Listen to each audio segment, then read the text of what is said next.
महान लेखक प्रेमचंद जी को याद करते हुए आज उनकी एक कहानी सुनते हैं।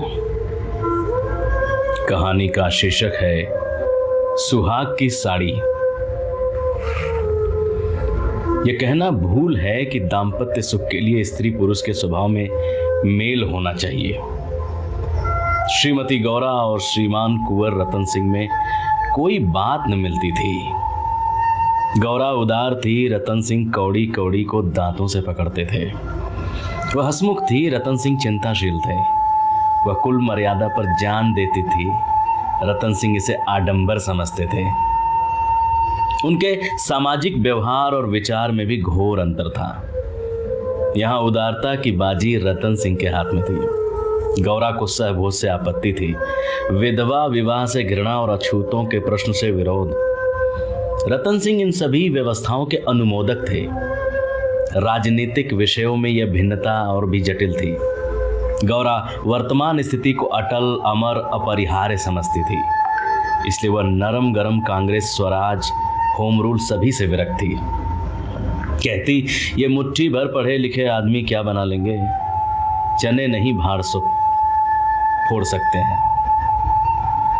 रतन सिंह पक्के आशावादी थे। राजनीतिक सभा की पहली पंक्तियों में बैठने वाले, कर्म क्षेत्र में सबसे पहले कदम उठाने वाले, स्वदेश व्रतधारी और बहिष्कार के पूरे अनुयायी। इतनी विषमताओं पर उनका दाम्पत्य जीवन सुखमय था। कभी कभी उनमें मतभेद अवश्य हो जाता था, पर वे समीर के वे झोंके थे जो स्थिर जल को हल्की हल्की लहरों से आभूषित कर देते हैं। वे प्रचंड झोंके नहीं जिनसे सागर विप्लव क्षेत्र बन जाता है। थोड़ी सी सदिक्षा सारी विषमताओं और मतभेदों का प्रतिकार कर देती थी। विदेशी कपड़ों की होलियां जलाई जा रही थी। स्वयं सेवकों के जत्थे भिखारियों की भांति द्वारों पर खड़े हो कर विलायती कपड़ों की भिक्षा मांगते थे। और ऐसा कदाचित ही कोई द्वार था जहां उन्हें निराश होना पड़ता था। खद्दर और गाढ़े के दिन फिर गए थे। नयन सुख नयन दुख, मलमल और तनजेब तन भेद हो गए थे। रतन सिंह ने आकर गौरा से कहा, लाओ अब सब विदेशी कपड़े संदूक से निकाल दो, दे दूं। गौरा, अरे तो इस घड़ी कोई साइत निकल ली जाती है, फिर कभी दे देना। वाह, लोग द्वार पर खड़े कोलाहल मचा रहे हैं और तुम कहती हो फिर कभी दे देना। तो यह कुंजी लो, निकाल कर दे दो। मगर यह सब है लड़कों का खेल। घर फूकने से स्वराज्य न कभी मिला है और न कभी मिलेगा। मैंने कल ही तो इस विषय पर तुमसे घंटों सिरपच्ची की थी और उस समय तुम मुझसे सहमत हो गई थी। आज तुम फिर वही आशंकाएं करने लगी। मैं तुम्हारे अप्रसन्न हो जाने के डर से चुप हो गई थी। अच्छा, शंकाएं फिर कर लेना, इस समय जो करना है वह करो। लेकिन मेरे कपड़े तो न लोगे ना? सब देने पड़ेंगे। विलायत का एक सूत घर में रखना मेरे प्रण को भंग कर देगा। इतने में राम टहल साइस ने बाहर से पुकारा, सरकार, लोग जल्दी मचा रहे हैं, कहते हैं अभी कई मोहल्लों का चक्कर लगाना है। कोई गाढ़े का टुकड़ा हो तो मुझे भी मिल जाए। मैंने भी अपने कपड़े दे दिए। केसर महरी कपड़ों की एक गठरी लेकर बाहर जाती हुई दिखाई दी। रतन सिंह ने पूछा, क्या तुम भी अपने कपड़े देने जाती हो? केसर ने लजाते हुए कहा, हाँ सरकार, जब देश छोड़ रहा है तो मैं कैसे पहनूं? रतन सिंह ने गौरा की ओर आदेशपूर्ण नेत्रों से देखा। अब वह विलंब न कर सकी। लज्जा से सिर झुकाए संदूक खोलकर कपड़े निकालने लगी। एक संदूक खाली हो गया था तो उसने दूसरा संदूक खोला। सबसे ऊपर एक सुंदर रेशमी सूट रखा हुआ था जो कुंवर साहब ने किसी अंग्रेजी कारखाने में सिलवाया था। गौरा ने पूछा, क्या सूट भी निकाल दूं? रतन ने कहा, हाँ हाँ, इसे किस दिन के लिए रखोगी? गौरा, यदि मैं यह जानती कि इतनी जल्दी हवा बदलेगी तो कभी यह सूट न बनवाने देती। सारे रुपए खून हो गए। रतन सिंह ने कुछ उत्तर न दिया। तब गौरा ने अपना संदूक खोला और जलन के मारे स्वदेशी विदेशी कपड़े निकाल निकाल कर फेंकने लगी। वो आवेश प्रवाह में आ गई। उनमें कितनी ही बहुमूल्य फैंसी जैकेट और साड़ियां थीं जिन्हें किसी समय पहनकर वह फूली नहीं समाती थी। बाज साड़ियों के लिए उसे रतन सिंह से बार बार तकाजे करने पड़े थे, पर इस समय सब की सब आंखों में खटक रही थी। रतन सिंह उसके भावों को ताड़ रहे थे। स्वदेशी कपड़ों का निकाला जाना उन्हें अखर रहा था, पर इस समय चुप रहने में वो कुशल समझते थे। इस पर भी तो एक बार वाद विवाद की नौबत आ ही गई। एक बनारसी साड़ी के लिए वो झगड़ बैठे। उसे गौरा के हाथों से छीन लेना चाहा, पर गौरा ने एक न मानी, निकाल ही फेंका। सहसा संदूक में से केसरिया रंग की तंजेब की साड़ी निकल आई, जिस पर पक्के आंचल और पल्ले टंगे हुए थे। गौरा ने उसे जल्दी से लेकर अपनी गोद में छिपा लिया। रतन सिंह ने पूछा, कैसी साड़ी है? कुछ नहीं, तंजेब की साड़ी है, आंचल पक्का है। तंजेब की है तब तो जरूर ही विलायती होगी, उसे अलग क्यों रख लिया? क्या वह बनारसी साड़ियों से अच्छी है? अच्छी तो नहीं है, पर मैं इसे न दूंगी। वाह, विलायती चीज को मैं न रखने दूंगा। लाओ इधर। नहीं, मेरी खातिर से इसे रहने दो।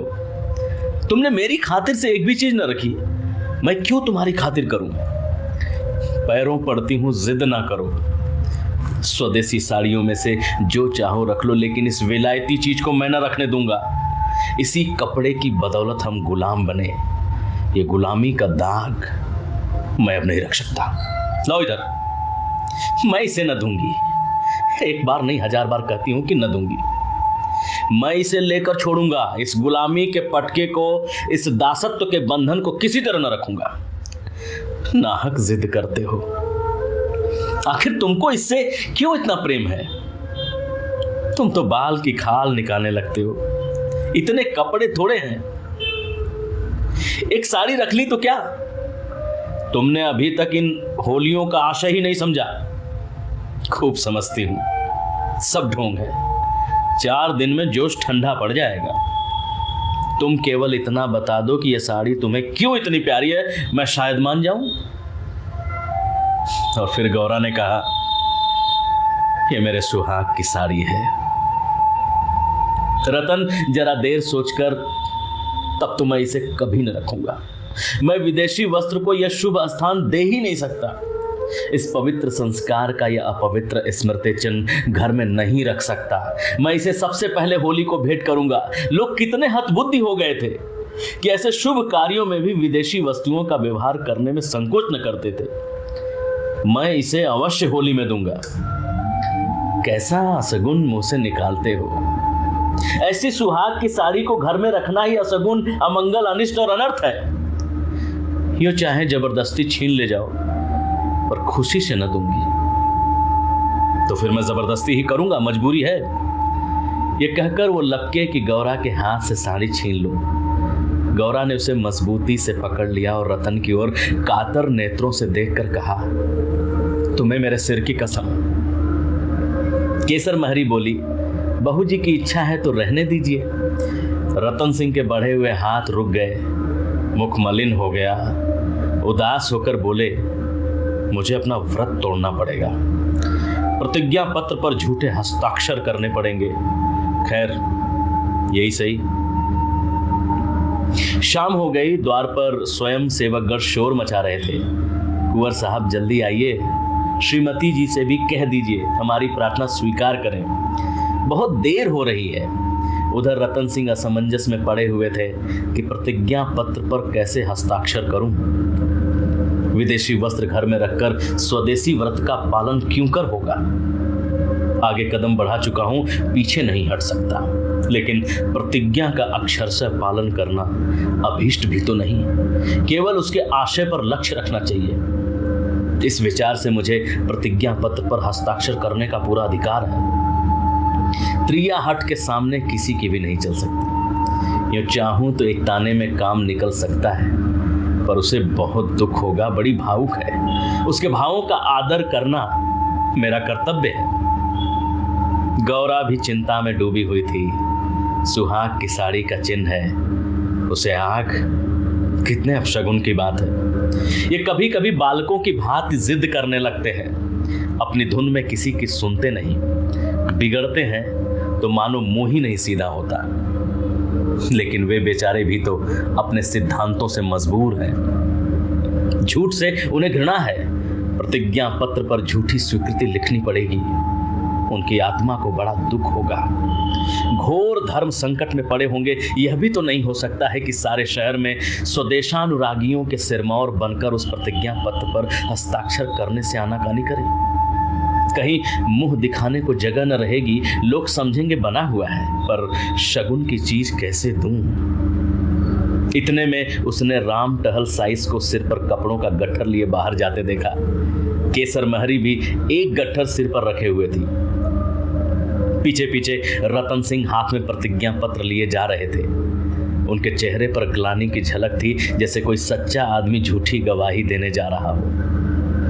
गौरा को देखकर उन्होंने आंखें फेर ली और चाहा कि उसकी निगाह बचा कर निकल जाऊं। गौरा को ऐसा जान पड़ा कि उनकी आंखें डबडबाई हुई हैं। वह राह रोक कर बोली, जरा सुनते हो? रतन, जाने दो, दिख न करो, लोग बाहर खड़े हैं। उन्होंने चाहा कि पत्र को छिपा लूं, पर गौरा ने उसे उनके हाथ से छीन लिया। उसे गौर से पढ़ा और एक क्षण चिंतामग्न रहने के बाद बोली, वह साड़ी भी लेते जाओ। रहने दो, अब तो मैंने झूठ लिख ही दिया। मैं क्या जानती थी तुम ऐसी कड़ी प्रतिज्ञा कर रहे हो। यह तो मैं तुमसे पहले कह चुका था। मेरी भूल थी, क्षमा कर दो और इसे लेते जाओ। जब तुम इसे देना अपशगुन समझती हो तो रहने दो। तुम्हारी खातिर थोड़ा सा झूठ बोलने में कोई आपत्ति नहीं है। नहीं, लेते जाओ। अमंगल के भय से तुम्हारी आत्मा का हनन नहीं करना चाहती। ये कहकर उसने अपनी सुहाग की साड़ी उठाकर पति के हाथों में रख दी। रतन ने देखा, गौरा के चेहरे पर एक रंग आता है, एक रंग जाता है, जैसे कोई रोगी अंतरस्थ विषम वेदना को दबाने की चेष्टा कर रहा हो। उन्हें अपनी अहृदयता पर लज्जा आई। हाँ, केवल अपने सिद्धांतों की रक्षा के लिए, अपनी आत्मा के सम्मान के लिए मैं इस देवी के भावों का वध कर रहा हूं। यह अत्याचार है। साड़ी गौरा को देकर बोले, इसे रख लो, प्रतिज्ञा पत्र को फाड़े डालता हूं। गौरा ने दृढ़ता से कहा, तुम न ले जाओगे तो मैं खुद जाकर दे आऊंगी। रतन सिंह विवश हो गए, साड़ी ली और बाहर चले गए। उस दिन से गौरा के हृदय पर एक बोझ सा रहने लगा। वह दिल बहलाने के लिए नाना उपाय करती, जलसों में भाग लेती, सैर करने जाती, मनोरंजक पुस्तकें पढ़ती, यहाँ तक कई बार नियम के विरुद्ध थिएटरों में भी गई। किसी प्रकार अमंगल कल्पना को शांत करना चाहती थी, पर यह आशंका एक मेघ मंडल की भांति उसके हृदय पर छाई रहती थी। जब एक पूरा महीना गुजर गया और उसकी मानसिक वेदना दिनों दिन बढ़ती ही गई, तो कुंवर साहब ने उसे कुछ दिनों के लिए अपने इलाके पर ले जाने का निश्चय किया। उसका मन उन्हें उनके आदर्श प्रेम का नित्य तिरस्कार किया करता था। वह अक्सर देहातों में प्रचार का काम करने जाया करते थे, पर अब अपने गांव से बाहर न जाते, या जाते तो संध्या तक जरूर लौट आते। उनकी एक दिन की देर, उनका साधारण सिरदर्द और जुकाम उसे अव्यवस्थित कर देते थे। वो बहुत बुरे स्वप्न देखा करती। किसी अनिष्ट के काल्पनिक अस्तित्व की छाया उसे अपने चारों ओर मंडराती हुई प्रतीत होती थी। वह तो देहात में पड़ी हुई आशंकाओं की कठपुतली बनी हुई थी। इधर उसकी सुहाग की साड़ी स्वदेश प्रेम की बेदी पर भस्म होकर रिद्धि प्रदायनी भभूत बनी हुई थी। दूसरे महीने के अंत में रतन सिंह उसे लौट कर आए। गौरा को वापस आए 3-4 दिन हो चुके थे, पर असबाब के संभालने और नियत स्थान पर रखने में वह इतनी व्यस्त रही कि घर से बाहर न निकल सकी थी। कारण यह था कि केसर महरी उसके जाने के दूसरे ही दिन छोड़कर चली गई थी, और अभी उतनी चतुर दूसरी महरी मिली न थी। कुंवर साहब का साइस राम टहल भी छोड़ गया था। बेचारे कोचवान को साइस का भी काम करना पड़ता था। संध्या का समय था। गौरा बरामदे में बैठी आकाश की ओर एकटक होकर ताक रही थी। चिंताग्रस्त प्राणियों का एकमात्र यही अवलंब है। सहसा रतन सिंह ने आकर कहा, चलो आज तुम्हें स्वदेशी बाजार की सैर करवा लाऊं। यह मेरा ही प्रस्ताव था, पर 4 दिन यहाँ आए हो गए, उधर जाने का अवकाश ही न मिला। गौरा, मेरा तो जाने को जी नहीं चाहता, यहीं बैठकर कुछ बातें करो। नहीं, चलो देखावे, 1 घंटे में लौट आवेंगे। अंत में गौरा राजी हो गई। उधर महीनों से बाहर न निकली थी, आज उसे चारों तरफ एक विचित्र शोभा दिखाई दी। बाजार कभी इतनी रौनक पर न था। वह स्वदेशी बाजार में पहुंची तो जुलाहों और कोरियों को अपनी अपनी दुकानें सजाए बैठा देखा।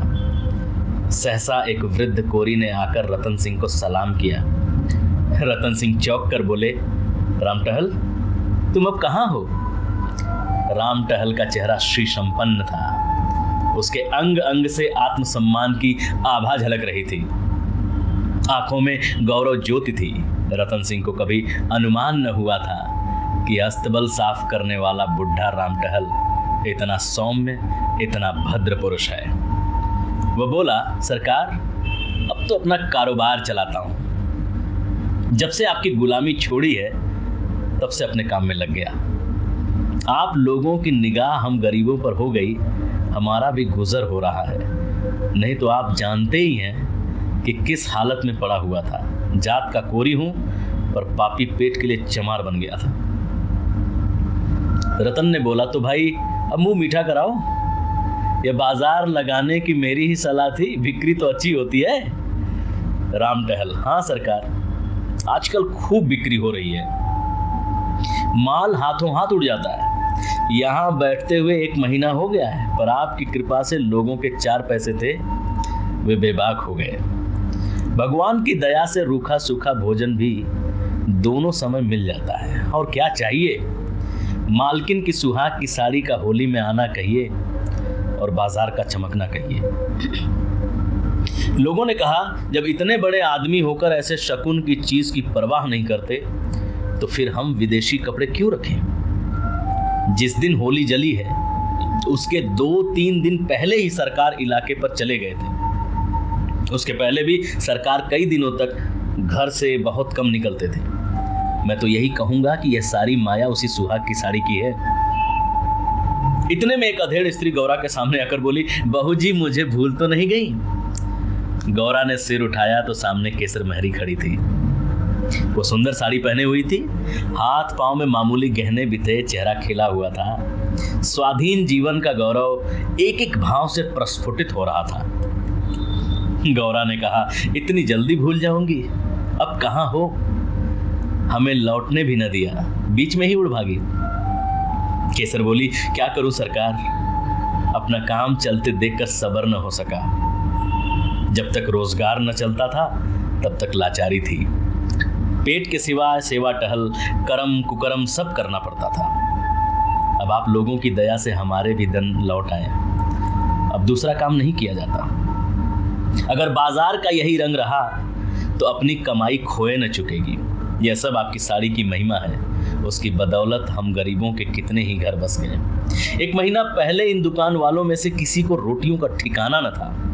कोई साइज करता, कोई तासे बजाता, यहां तक कि कई आदमी मेहतर का काम करते थे। कितने ही भीख मांगते थे। अब सब अपने धंधे में लगे हैं। सच पूछो तो तुम्हारी सुहाग की साड़ी ने हमें सुहागिन बना दिया। नहीं तो हम सुहागिन होते हुए भी विधवाएं थीं। सच कहती हूं, सैकड़ों जबानों से नित्य यही दुआ निकलती है कि आपका सुहाग अमर हो, जिसने हमारी राण जात को सुहाग दान दिया। रतन सिंह एक दुकान पर बैठकर कुछ कपड़े देखने लगे। गौरा का भावुक हृदय आनंद से पुलकित हो रहा था। उसकी सारी अमंगल कल्पनाएं स्वप्नवत विच्छिन्न होती जाती थी। आंखें सजल हो गई थीं और सुहाग की देवी अश्रु संचित नेत्रों के सामने खड़ी आंचल फैलाकर उसे आशीर्वाद दे रही थी। उसने रतन सिंह को भक्तिपूर्ण आंखों से देखकर कहा, मेरे लिए भी एक साड़ी ले लो। जब गौरा यहां से चली तो सड़क की बिजलियां जल चुकी थी। सड़कों पर खूब प्रकाश था। उसका हृदय भी आनंद के प्रकाश से जगमगा रहा था। रतन सिंह ने पूछा, सीधे घर चलूं? नहीं, छावनी की तरफ होते चलो। बाजार खूब सजा हुआ था। यह जमीन लेकर एक अस्थाई बाजार बनवा दो। स्वदेशी कपड़ों की दुकानें हो और किसी से किराया न लिया जाए। बहुत खर्च पड़ेगा। मकान बेच दो, रुपए ही रुपए हो जाएंगे। और रहे पेड़ तले, नहीं, गांव वाले मकान में। सोचूंगा। गौरा जरा देरी में इलाके भर में खूब कपास की खेती करवाओ। जो कपास बोए उसकी बेगार माफ कर दो। हाँ, तदबीर अच्छी है, दूनी उपज हो जाएगी। गौरा, लकड़ी बिना दाम दो तो कैसा हो? जो चाहे चरखे बनवाने के लिए काट ले जाए। लूट मच जाएगी, ऐसी बेईमानी कोई न करेगा। जब उसने गाड़ी से उतरकर घर में कदम रखा तो चित्त शुभ कल्पनाओं से प्रफुल्लित हो रहा था, मानो कोई बछड़ा खूंटे से छूटकर किलोले कर रहा हो।